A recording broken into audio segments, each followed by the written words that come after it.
It's my honor to introduce my guest tonight for his first interview since taking office, Watertown State Representative of the 29th Middlesex District, Steve Owens. Representative Owens ran unopposed in the 2020 general election. Before Mr. Owens' service in the State House, he was the president of the Watertown Democratic Town Committee for 12 years, and in 2016 was elected to the Democratic State Committee. He lives in Watertown with his wife Pia and their two sons, who both attend Watertown Public Schools. He joins us now to talk about his work so far in the state legislature and other goals that he has. Representative Owens, thank you so much for being here with us. We appreciate it. Thank you for having me. It's a pleasure to be here. It's a pleasure to be anywhere at this. So we got a whole list of stuff to go over. We'll never get to it all, but let's just spend a second and talk about your experience so far at the State House, and what has been easier, what's been harder than you imagined, and how do you think it's going? So first of all, thank you for having me, and thank you to the folks in Watertown and Cambridge for putting their trust in me. I'm really honored to be serving in the legislature on your behalf. So I'll tell you, you asked me what my experience at the State House is. Well, I'll tell you, it's July now, and I have not been to the State House very many times. The State House is still closed to the public, and many of the votes that we're taking and the hearings that we attend and the briefings and all that stuff has been remote. I do have one piece of news. Tomorrow they're opening the office for all of the first year legislators such as myself. Okay. So one of the things that has been difficult is maintaining those personal connections. Politics is a relationship business. So not being present in the building is, has been a little bit of a difficult situation. So much has opened up. Why is it taking so long for the State House to? Well, think about it this way. The State House is a very old building, and it's the public is welcome there, but we want to make sure that it's safe for everybody when they come in. We can't, check for vaccines at the door. There's people who are going to want to come in for tours. So it's a very busy public space, but it's also an office building for hundreds of people who work there. So they are trying to make sure that they do this reopening in a safe way, and we expect that by the end of the summer, everything will be back to mostly normal. Right. So obviously, in terms of what's tough, governing through Zoom is very difficult. A lot of things through Zoom are difficult, as we've all found out. Yeah. I think I've said, I'm sorry, I forgot to unmute probably more times than anything else over the past 15 months. But honestly, I'm just so glad to be part of the legislature right now. And there are just so many people whose stories that I hear who have had much more difficult problems than I've had, onboarding a new job that I love. So and I imagine a silver lining perhaps is it makes you work much harder in terms of communicating with your fellow colleagues, with the people outside of the State House, because without having that direct contact. Yeah, I would like to think so. I've tried to make it easy to get a hold of me and easy to reach out to people, and everybody has been very generous with their time, and I've met just so many constituents and colleagues and activists over the course of the past 6 months. It's been really very rewarding for me, and we've got a lot of good work done. So we have a lot to talk about in terms of your issues and things that you are involved with. So as we mentioned in the introduction, your professional career has a great background in transportation, and I think you've taken that into the State House with you, so to speak. So can you talk a little bit about some of the issues that are front and foremost to you?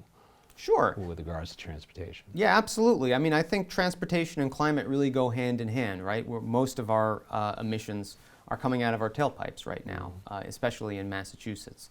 And as we go back on the road, more of our emissions will come that way as we all return to a non-virtual working condition.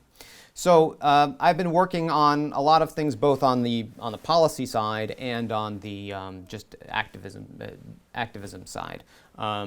Working with the MBTA, for example, trying to get some clarity on the 71 and 73 buses which go through both the Cambridge and Watertown parts of our district, and the activism around the change in the bus routes that happened during COVID when they shut down, for example, the 72, and when they shut down one of the express buses and the bus that goes to Newton Center, for example. So trying to advocate for our communities through the T has been something that I've had to do a lot more than I expected. In terms of legislation. So let's talk about the T for sure. just a sec, because the T kind of, in my opinion, takes it on the chin a little bit. I mean, it's a very difficult thing to run, and to run well and run reliably.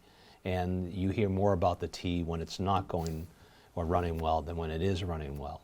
So in your opinion, do you feel like the T is at a place where it is run well, where the vision is clear about what you want to do, what routes you want, how, and I'm not just talking about Watertown, I'm talking throughout the state.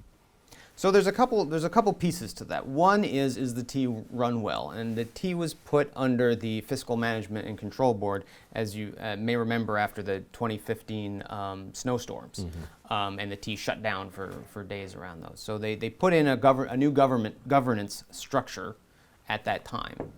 That governance structure expired just a few weeks ago. Okay. And what does that mean? What that means is we're working really hard to put together a new governance structure for the T. The situation under the control board has really been very positive, because it allowed them to have outside influence and outside overseeing the T.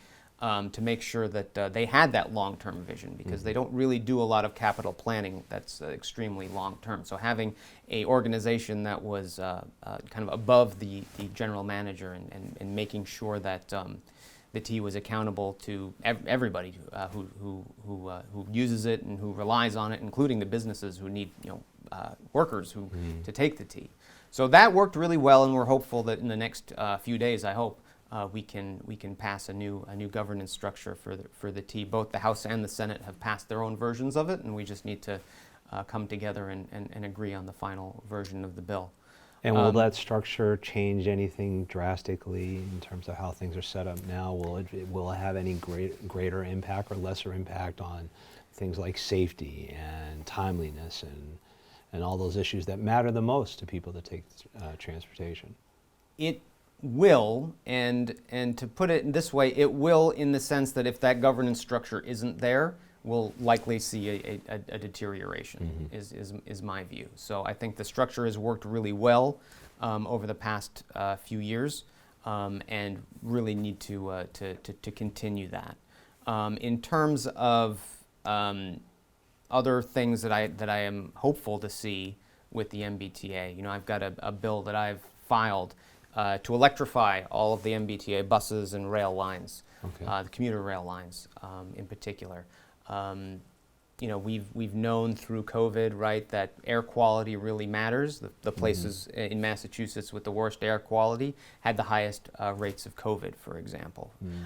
One big source of pollution is the diesel fumes from buses. Right. So what I'm hopeful to do is to see the T accelerate their electrification plan. We have electric buses here. Which how big a hit is that budget-wise? I mean, on average, a bus that is electrified, so to speak. So they are more expensive. There's costs definitely how much more? There's definitely a premium to an electric bus, but as we go forward, that's going to be the only choice. The T has to replace buses every 14 to 16 years.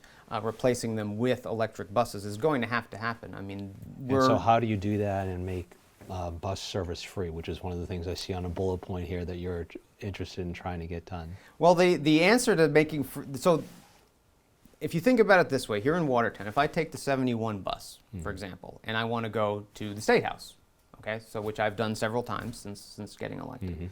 I take the 71 bus, I go to Harvard Square, and I take the Red Line. Yeah. Did I pay for the bus? I didn't. I got a free transfer because I took the Red Line. So that bus trip that I already took is already free.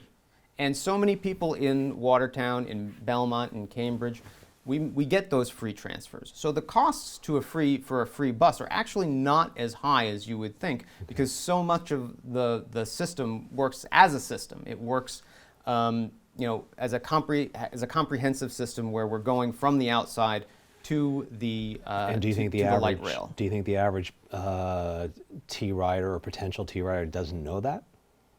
I think that if you have a pass, you don't really think about it, Okay. right? If I have a T pass and I click it on the entry point or the exit point in the 71 or the 73, and then I click it again at the on the red line, I see maybe the transfer. The thing that says transfer, but I don't think about how, I think about I got a ride, I paid for a ride. But really, if you break down that ride, I got that bus trip for free. So that bus trip that I got is for free. Now, if I get off at Harvard and just stay in Harvard Square, well, then I paid for the bus. So that same trip, sometimes it costs me money and sometimes it doesn't cost me money. So it doesn't actually cost as much for the whole system because so many people make those transfers onto our light rail, onto the red, orange, and green lines. Okay. All right. So I'm going to try to tie this in. So you talk about things, which I think the idea of electric bus, for example, perfect. Should be done. Should be done right yesterday. I'm sure if you had your way, it would have been done yesterday. And I look at about emissions and vehicles and how this is where the skeptic comes in. I think for a lot of people, because it's such big business. I mean, every other commercial on TV, cars. And when a company does talk about doing things to make themselves more environmentally friendly, the target date to reach those goals is so far away. Your children will be out of college by the time that happens, and that has to be frustrating for you, who's trying to make change now, and for us who are hoping for change. So how do you balance all that and fight the fight when all that's going on? Well, it's tough. I mean, because imagine right now. So, first of all, a lot of the car companies on their own are migrating to all electric. They're starting to decommission their gas-powered vehicles. You hear that from folks like GM. Not just specialty things like Elon Musk's Teslas, right? Right. You hear car companies that are in the market for just normal people, are starting to move towards an electric fleet in the future. But let's say that everybody gets an electric car tomorrow. Well, that creates a completely different problem. So what we have to do is make sure that, where am I going to plug that in? Well, I've got a garage, maybe you've got a garage, but what if I don't have a garage? I got to park on the street, where am I going to plug it in? Right. So we need a public infrastructure to facilitate the electric vehicles, right? So we need not only do we need that, but we need to make sure that our grid is powered by clean energy. What if everybody's plugging in their cars, but all of our electric grid is powered by burning oil or natural gas? Well, we've just moved the pollution somewhere else, right? We've just moved the pollution to a power plant. Now, there's some advantages in doing that, because if all the pollution is in one place, then I only have one problem, as opposed to having a miniature pollution factories, a million of them throughout the state. So if I have one pollution factory, well, I can work to decommission that or change that over to clean energy like wind or solar or hydropower. But we're just, if we don't plan for that future, if we don't plan for that all-electric future, we will just be moving the problem around. Fair enough. So it's not something that you can just snap your fingers and have done. But do you have your own checklist and a vision of meeting certain goals? And when do you think that first goal can be met? Yeah, well, I'm not trying to put you on the spot. No, I'm just not curious. at all. The state just passed their climate roadmap. So at the end of last session, we passed the previous before I was inaugurated, they passed the climate roadmap. The governor didn't sign it. So in March, we passed another version of the same bill, the climate roadmap, that has us by I think it's by 2030, have us halfway to all clean energy, and then by 2040 to 100% clean energy. Okay. And those are goals that you think are realistic? Well, that's the roadmap. So it's one thing to have the roadmap. It's another thing to go along the route. So that's really my goal for the next for this session is to make sure that we are following that roadmap and we don't miss any of those And do you climate think targets. within the state of Massachusetts, there's a unified front to make that roadmap come true? Well, it's the law, so we'll all be working. There's the law.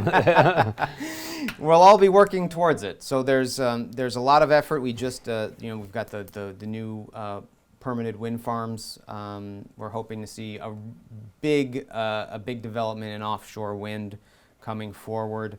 That means jobs, right? Mm-hmm. So if we are putting these wind turbines offshore, we can also build them onshore. We have the ability to we ship them from ports, and for New Bedford is really ready to take that on as its new source of clean green jobs. Okay. And we have solar. We just had in Watertown here. We had one of the larger solar installations, the largest in town as far as I know, put up at Arsenal Yards. So things. We're moving towards that clean green future, and I think we have to. I mean, we saw this just this summer. We saw in the Pacific Northwest the hottest temperatures they've ever seen. Yeah. Death Valley just the other day recorded the hottest temperature ever on Earth. Terrible. We're getting more storms. This is the wettest July on record so far. Yeah. So yeah, it's hard to ignore, but yet there are people out there that will and do. So it's a challenge. It's always a challenge. Yeah, right? It will be a challenge, and none of this is going to be easy, and it's going to require us all to kind of think about things in new ways. It's going to require some of us to eventually say, well, I used to use oil for heat. Maybe I need to think about a ground source heat pump, or maybe I need to think about electric for heat, stuff like that. Or maybe I'm going to have to think about finally making the call to mass save and doing a energy audit on my home and putting in insulation. I know here in Watertown and Cambridge, a lot of us live in homes that are maybe 100 years old and maybe haven't seen a lot of insulation or updates in terms of energy efficiency over the years. So let's talk a little bit about something that's similar but not similar in that you're sponsoring a bill that hopes to improve environmental conditions to reduce asthma in public schools. I wonder if you could tell us about that bill and how it will impact students with asthma and when and how soon. And again, same kind of thing. Yeah, so there's two important things that bill does. And for those of you who know about asthma, so my younger son has asthma. It is triggered by various environmental triggers. So some of those triggers are in the air, pollen or things like that. So what this bill would do is it would require air filters. Now, what have we learned over the past 15 months is that air purifiers and filters are really important in schools. We've again seen what COVID can do to folks with asthma. Makes the outcomes a lot worse. So this bill became even more important now that now in a post or even current COVID world, because as we know now, the 12-year-olds and under still can't get vaccines. So making sure that their classrooms are safe, not just from the particulate matter, the allergens that are in the atmosphere, but also from the virus is really important. So where does the bill stand currently? We had a hearing. The hearing was I think it was in March or April, a few months ago. So it's still in the Public Health Committee. Okay. We're hopeful that we'll get a positive recommendation out of that committee. This bill was in last session as well. A version of it that also was reported out of that committee favorably. So we're hopeful that the same thing will happen this year, and we'll be able to get it through through to the House floor and through the Senate as well. Okay. So my only related question is, I imagine, the greatest challenge is getting out to all the schools in the state and finding out which ones are up to snuff. In Watertown, we're very lucky. We have 2 new schools being built, third one on the way. So we're going to be in pretty decent shape, but there are a lot of schools that are going through what we've been going through, and so earmarking those and getting Yeah, so out. what this would require... Is that already happening? What this would require is all the schools to do up an asthma Self-regulate plan. Okay. So do an action plan. No, my son has to do an action plan for himself. So this would mean that each district would have to come up with a plan around it. And I think, honestly, at this point, most schools have an air quality plan, and it was kind of forced upon them by the situation with COVID. So I've talked to many educators and administrators, and they've been getting HEPA filters. They've been getting all sorts of different air quality monitors to make sure that their students are safe with the respiratory ailments. I'm hopeful that we'll see an easier time migrating to, well, we needed this for COVID and now we have it, so let's keep it on all year long for asthma. Also, the bill has to do with some cleaning products some non-allergenic cleaning products, just to reduce the amount of exposure to common allergens, which may trigger asthma attacks. So, with this, hopefully all of our kids can breathe a little easier. Yeah, I hope so. All right, so before we run out of time, let's talk a little bit for a little while about racism and equality. Your election came in the midst of a very active civil rights period in our history. This fall, for example, Watertown Public Schools will employ its first ever director of diversity, equity, and inclusion. So I know you have an act that addresses racial cultural bias training and educator professional development.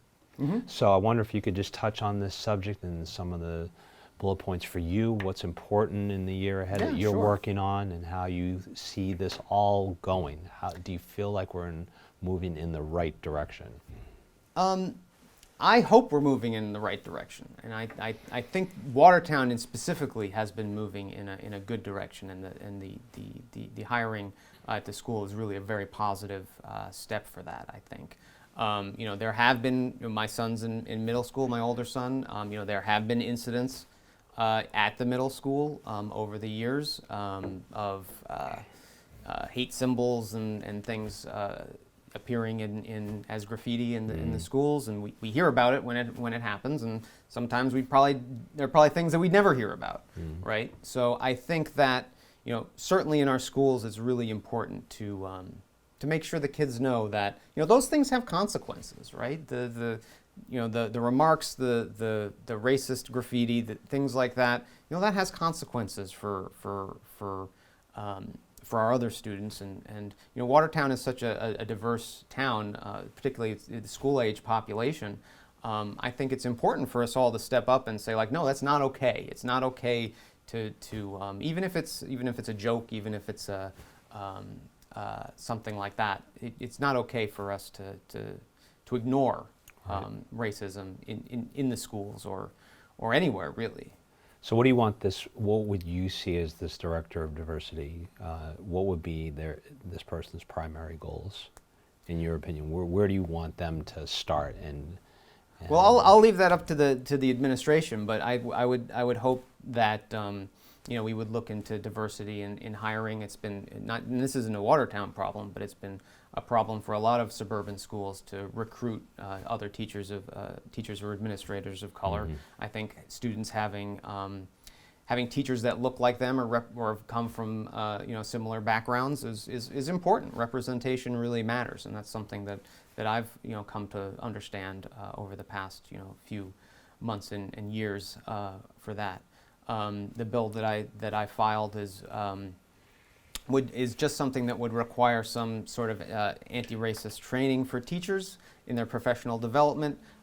Those programs already exist. It would just be a requirement rather than something optional. Teachers already take all sorts of professional development classes, so this is just another resource for them in the space of anti-racism. Very challenging time to be an educator, though, don't you think? I mean, when you look at your first and foremost responsibility remains giving them the quality education so that they can go on and do wonderful things, but at the same time, there's so much else going on, and it gets volatile very quickly. Yes, and I'll say, right now, I have been so proud of the way some of our teachers have stood up over these past 15 months to help students through what was the most difficult time in terms of how are they getting remote schooling, in terms of how are they getting fed, how are the students who need lunches, how are they getting resources, how are they getting does every student have a laptop, have an internet connection, things like that. Teachers have really gone above and beyond over the course of the pandemic, and I've been really pleased. Never have I felt closer to my kids' teachers when they're being taught in my dining room and I'm hearing what's going on over there. I've really thought that Watertown in particular really did a really great job under very difficult circumstances over the course of the past 15 months. I have in my notes here, but I don't know a lot about it because we didn't get a chance to talk. I wonder if you wanted to talk about Walden Pond. So over the Friday before 4th of July, DCR decided to respond to what was perceived to be a increased spate of drownings in the state, none of which occurred at Walden Pond, by the way, by closing the pond to open swimming beyond the ropes for the swimming area. And Walden Pond, as I found out very quickly from constituents who emailed me and called, is very popular for open water swimming, for people who are practicing for triathlons or competitive swimming, for example. Right. And when they found out that they could no longer swim across the pond, they weren't very happy. No. So I got a lot of feedback across over the weekend, very negative feedback from swimmers. And I passed that feedback along to DCR and to the governor, and they have so far opened it up. It's kind of a strange situation. They've decided that they're going to open up the open water swimming only during times when there are no lifeguards, so only early in the morning and later in the afternoon, because they don't want the lifeguards to be distracted by the swimmers. I'm not sure that makes a lot of sense to me. So I'm still kind of working with the administration to see if we can have more of a public input and more conversation with the people who are actually using the pond, rather than just to hand down an edict, the Friday before a big holiday weekend, and then just step back and wait for the feedback. Well, this is in TV land. This is a perfect tease because we hope to have you back and visit with us again, update us on things that are going on. So hopefully, by the next time we have you on, you'll be able to share with us some of that. Now, it's not a campaign speech because you're not running for office again, but is there anything as we wrap up that you want to share that's going on or in the future, in the next few months, or things that are on your mind that I haven't touched on? Yeah, sure. I think the real joy I've been getting out of this job over the past 6 months has just been all the people I've been able to help get through the pandemic, whether it's trying to help them in the early part of my term get vaccines or track down how to get vaccinated, or advocate with the Baker administration on who should be on that list. You'll remember there was the big list of the order of who gets vaccinated first. I did a lot of advocacy for folks who felt they needed to be in a higher group, based on the line of work that they did.